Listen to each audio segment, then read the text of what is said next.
For entrepreneur, for you to really get to succeed, there are basic acts or things that makes up that space or who you call an entrepreneur.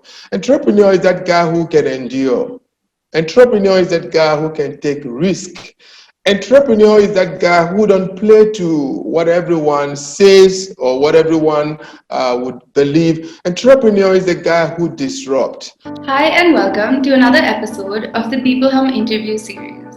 This is your host, Zia at peopleHum. peopleHum is an end-to-end, one-view, integrated human capital management automation platform, the winner of the 2019 Global Cody Award for Human Capital Management that's specifically built for crafted employee experiences and the future of work. We run the peopleHum blog and channel that receives more than 400,000 visitors a year, and we also publish several interviews with well-known names globally every month. We have with us today Coach Oscar, CEO of Billion House Consulting. Oscar is a transformational coach and speaker and mentor to emerging entrepreneurs. With vast experience in working with businesses and individuals, Oscar is a highly sought-after thought leader on entrepreneurship, emerging economies, and startups. He is consistently rated as a top speaker at conferences and major events. Coach Oscar's private mastermind helps tackle a variety of issues including sales, leadership, marketing, coaching, and more. He has also authored 3 books and describes himself as a high-energy, highly interactive speaker with powerful content that delivers. Coach Oscar, it's an absolute pleasure to have you speak with us today. Welcome to People Hum. Thank you so much. A pleasure. So, my first question for you is, please tell us something about Billion House Consulting and the super interesting work that you do there. Thank you so much for having me here, and thank you for that amazing question. Billion House Consulting, it's a human capital development company. So basically what we do, it's about developing businesses, and we focus purely on consulting, and consulting in different phases. We do leadership consulting, and we also do consulting for businesses. And we have the tech part of us, we have the other part. So it's like 3 in 1 business. We deal with the human trainings, and then we also do with the tech part that has to do with software and all of that application part. Wow, that sounds like a complete holistic approach with different areas that you cater to. So another aspect is that you're a well-known transformational coach and speaker.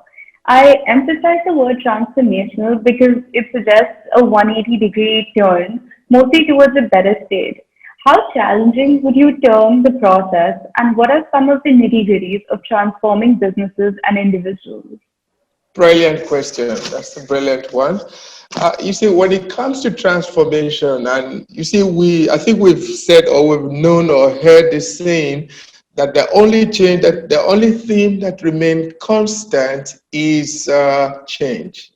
Now, the word transformation has to do with something that is constantly on a phase to look at for how do you get better, how do you improve, which other way you can do exactly what you're doing right now. So this is what transformation revolves around. Yes, I also do understand dealing with companies, deal with individuals.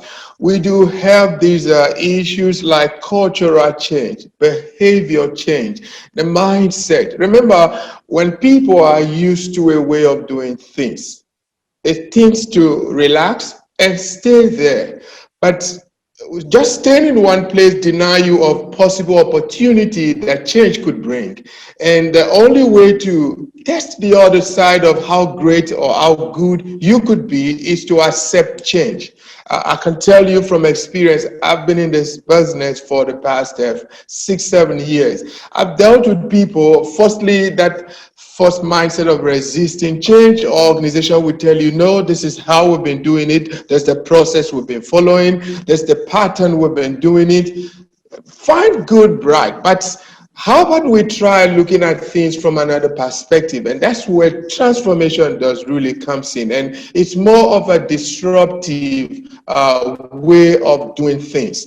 Disrupt the way you've always do, and then try a new approach and a new system. Now, with transformation, I hear when you say it's a 180 turnaround, but sometimes you see it's not like it guarantees automatic result. Sometimes it could change and becomes, oh, not what we expected, but you have to look for another way to adjust and then see how you can do that thing differently. It's really been amazing. And yeah, thank you. That is so true. And I think, the pandemic and everything that's happening around has really shown us how change really is constant. And it's so important to adapt to the different changes around you and to the different things that change. So, yeah, that's some very important things you pointed out there. And, the next question that I have for you is, how would you say businesses can escape the rat race and fulfill their dreams by having sufficient organizational goal clarity on their own terms? Amazing question you asked there. You see, Sina, the thing here with how people can escape the rat race, I will tell you 66 or 80% of people in the workplace are just enduring the workplace. They're enduring what they do. They're not in love with what they do. And this is a cycle that our parents taught us, our grandparents taught our parents, great parents keep teaching, and that is the space we found ourselves. So what that literally means is I'm from a home. My father was a teacher, and then if you need to make money, you have to go to school. You have to read. You have to do all of that. And I could particularly remember one of my sisters who was very good in athletics. My dad stopped her. Well, today we look back. He apologized, but you can't remedy what she would have done because she's past her youthful age right now. So what led to this story? The thing is this, the rat race has been where we all trapped, and it's again a status quo, a pattern, a way, a culture people are so used to. You want to make money, go to school, pick up a course, read, and then you graduate, and then go look for a job. And that's all we've been taught all of our years. And we keep repeating it, some of us teaching our kids, but not forgetting the question, are you really enjoying that job? I'm not saying don't go to school, but for where I am as a coach right now, maybe school you need is just to be able to read and understand and hear people and then go fulfill your passion. Maybe that's all you need. Because if you're a good soccer player, a good cricket player, rugby player, or whatever it is you can do, you can actually take it to the next level and even monetize that skills and be fulfilled. And then that's the ultimate why this rat race need to be discouraged. But how do you get out of it? I've profiled some solutions in some of my trainings where I teach people things like the status quo strategies. The status quo strategies is simply, if you don't like the job or you don't like that business, check another business. Maybe go try another place of work. Maybe you find where you like. Or the other one I call the passive income strategy to probably exit the rat race. Just find something you can be doing on the side hustle, something that resonates with you, but you keep your regular job and then do something else. And I also talked about the passion income strategy. Now, what is that? The passion income strategy is, what is it you want to do? Now, let me just share a little about my story. I got fired from a job some 6, 7 years ago, and then I sat back. I asked myself, what can I do with my life? And while I was doing this introspection, I knew I was in a space, a professional corporate job that I really love. I never saw me being asked to leave, or I never saw it coming. So I didn't really think. But in between the process, I wrote my book in my varsity days, my first year in the varsity, wrote my second book while I was in the paid employed, wrote my third book. So these books have been giving me opportunity to get called to come speak, come train, come look at our organization. What will you advise us to do? So I used to have this on the side. once the job was gone, I started asking myself, but I've seen people speak and get paid. I've seen people do consulting and they get paid. Remember, I was doing this just because I love consulting, helping people, training. I was never really asking for how much to be paid. So now I sat back and I'm saying, I see people do this and they get paid. How are they doing it? So I started learning the art or the business of coaching, the business of consulting, the business of speaking, the business of writing. Now, it's not everyone who writes gets to make money from writing, but there are those who actually write and they profit from it. The same thing is applicable in speaking. Not everyone who speaks get paid. There are those who speaks and get paid. So the thing is this, for every business, just like this wonderful platform you've created, maybe not everyone who does this actually know the business of monetizing what you do. But I could say to you that there are people who have learned the business of monetizing what you're doing right now and are actually profiting from it. So that was what I did with my life. And once I learned how to monetize my skills that I've identified, I then started out to see how I can practice this and take the actions into how I can fulfill this dream.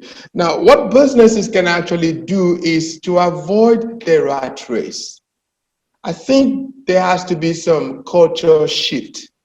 Most organizations like Apple and Coca-Cola and all of those old companies we see, they are being innovative today because they have relaxed some culture in the workplace by encouraging people to think out of the box, encouraging people to come up with innovative ideas to move forward.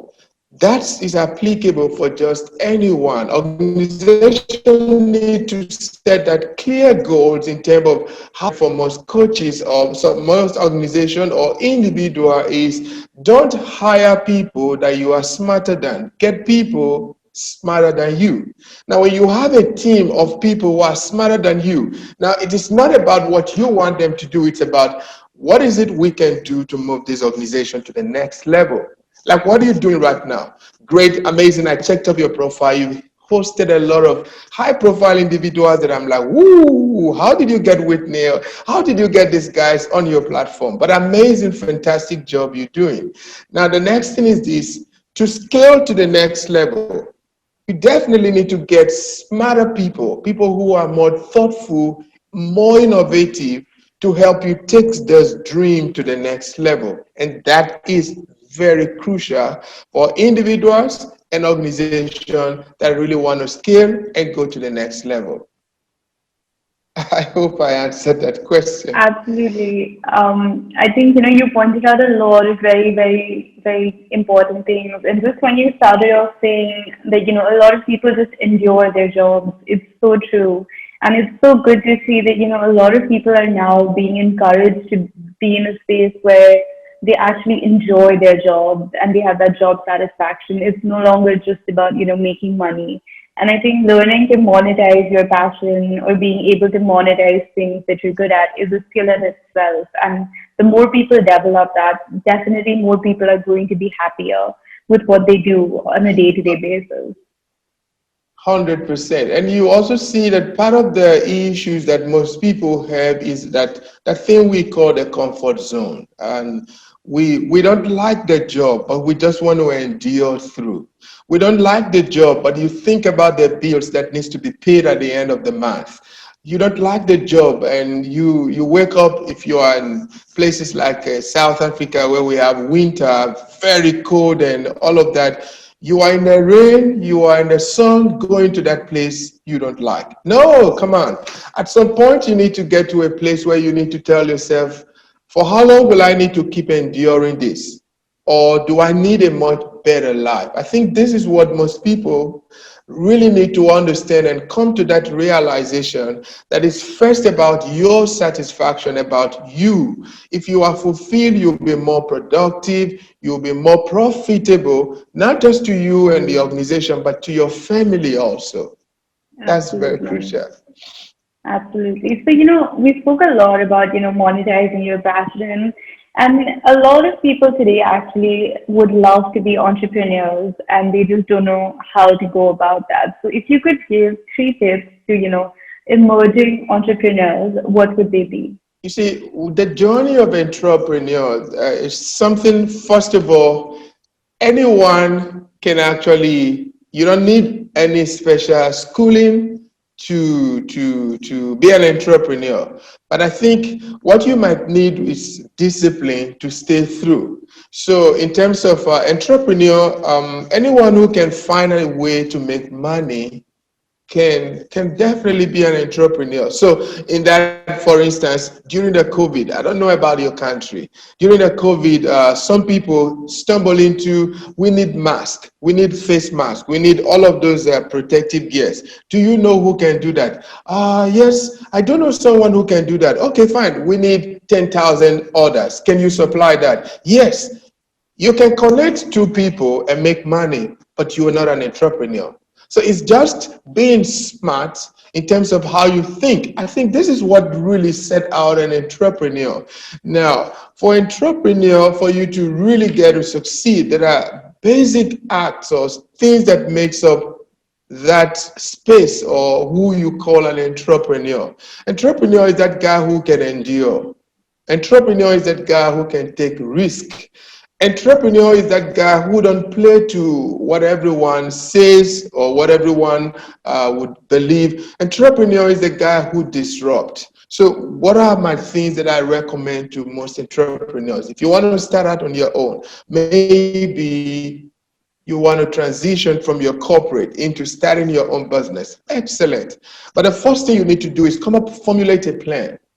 Formulate a plan of what you want. Maybe an exit strategy from your corporate, or maybe a plan of how to penetrate into the market that you want.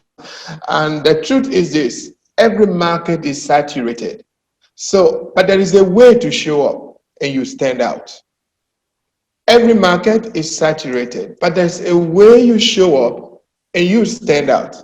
When I checked your platform, I see what you guys do, and I love the concept that you're bringing. Now, everyone does podcasting, everyone does interviewing, but I think I see some unique stuff you bring here that you interview people from all over the world, but not everyone does that. So you've decided to carve a niche on the international platforms, knowing fully well that when it comes to virtual or online, there is no boundaries. People can deal with you or do business with you from across the globe. So have a concrete plan of either entry or how you want to stand out. And then the second thing is get ready to take risk. Entrepreneur take risk. So it's not like all the steps you take is just going to turn out to be successful. No. Sometimes you take risks. Like when starting out my business, I hired an office as a speaker. I never had much gigs and I didn't know where much money was coming from. And now I hired a staff.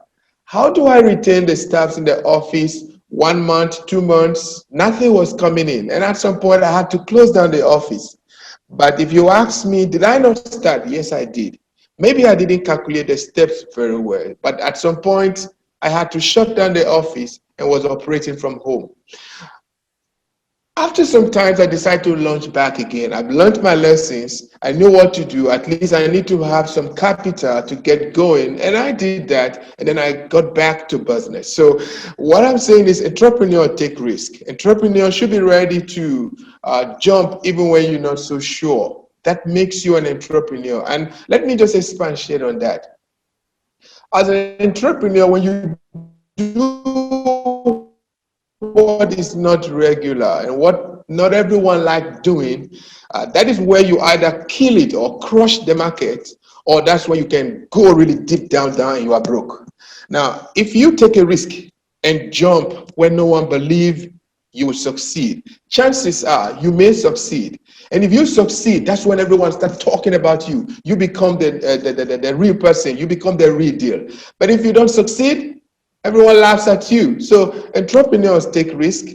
Get ready to accept everything everyone say. And another thing I want to say, point number 3 is entrepreneur or the journey of being an entrepreneur is a lonely path. Being a lonely part, I speak from experience. At some point, you go all out there, I get invited, speak on platforms, hundreds and thousands of people, and then you get back home and you are depressed, you have your own issue.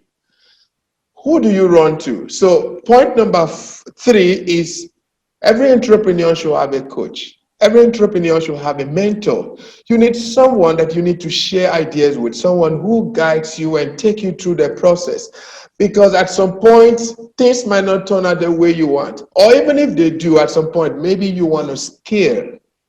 But how do you scale if you don't know X, Y, Z in terms of scaling? So the fourth thing I also want to talk about is entrepreneurs should try and follow examples of successful entrepreneurs. What do I mean by that? My coach, JT Fox, and a few other coaches that I have said to me, a wise man learns from other people. A wise man, he said, a wise man will learn from the mistakes of others. You don't need to go and make mistakes like what I do when I talk to entrepreneurs. I speak to you and say to you, advise you in terms of what I felt is good and what could lead you and take you far. Now, I share also part of my mistakes. Like I just said to you, I started a business. The first 6 months, I went bankrupt and then closed the office. I asked the staff to go. But I didn't know what to do. If I had a mentor before then, I probably wouldn't have made that mistake. What a wise man does is you don't need to wait to fail like I did. You need to learn from what I failed from and then try to see how you navigate that you don't fail in the same place. Point number 5, every entrepreneur should master the act of selling. Now you start a business, you should be able to communicate that idea. To me, what is most important is not necessarily the knowledge. It's about how you communicate what you have, the knowledge, the ideas, the product, communicating it. And that's why you see people spend money into advert. They spend money in marketing because people only buy from people they know, they like, and they trust. If no one knows you, no one is going to buy from you. So entrepreneurs need to learn the act to market, to sell, and put yourself out there. And I think the final thing I probably want to suggest or say is you have to be ready to take action at all times. Take action. And then build a team around you that can be very supportive and help you drive the vision. These are very important. Thank you so much for that. I'm sure all the young entrepreneurs that watch this are going to really benefit from, the points that you mentioned. And it's very helpful for especially young people to be getting advice from people like yourself who are experienced, especially when, you share personal stories. It makes it so much more inspiring and relatable. So thank you for that. So the last thing that I wanted to ask is, if you have any passing remarks on what you think is the future of work. Um, with the future of work, I think last week Wednesday, we held a program in terms of goal and looking at the direction 2021 forward. I think one of the key things that we're looking at in the place of work is work is going remote right now, and that's virtual. So what that means is anyone and everyone who has to stay in the workplace, whether corporate or in the business, needs to start taking his or her business, if you haven't done that, build an online presence. When we talk about an online presence, we're literally talking about create your own space, your own address, your own home, where people could see, could find you and do business with you. There is no longer time to be local. You have to go online. And by doing online means you opening yourself up for global relevance. So the only way you can be globally relevant, globally competitive is by positioning yourself where you could be seen. And that's where the global world online comes to bear. So if anyone, any entrepreneur listening to this, want to scale, go to the next level, you should be thinking about virtual. And probably the last thing would be continuously improve yourself. Continuously improve yourself. Don't say you know it 2020. Of course, with COVID, you can see that COVID has just helped us say, get rid of all you know, start learning new things. So if you want to succeed in the workplace going forward, you need to learn those skill sets like basic computer, internet skill set. You need it to be globally relevant. That's all I think I will have to suggest here at this point. Thank you so much, Oscar, for speaking with us today. It was a great conversation, and I wish you and your business the absolute best. Thank you so much for the opportunity to have me here. I truly appreciate it. Thank you so much. Of course.